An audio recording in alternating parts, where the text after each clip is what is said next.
அடுத்ததா கீழடியில் கண்டறியப்பட்ட பண்டைக்கால இரும்பு உலைகள். ஸோ இந்த டாபிக் பார்த்தீங்கன்னா group one main syllabus paper 3 Tamil சொசைட்டியில் வந்து கவர் ஆகும்.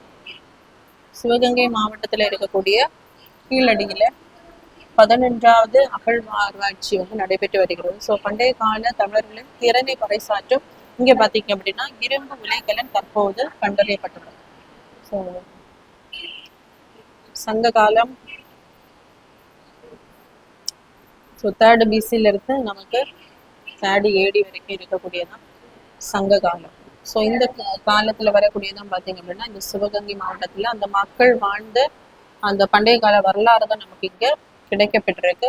ஸோ இதுக்கு முன்னாடி பார்த்தீங்க அப்படின்னா ஏராளமான இரும்பு பொருட்கள் எல்லாம் கிடைக்கப்பெற்றுள்ளது. தற்போதும் பார்த்தீங்க அப்படின்னா இரும்பு பொருட்கள் தொழிற்சாலை இருந்ததற்கான அந்த கட்டமைப்புகளும் நமக்கு இங்க கிடைச்சிருக்கு.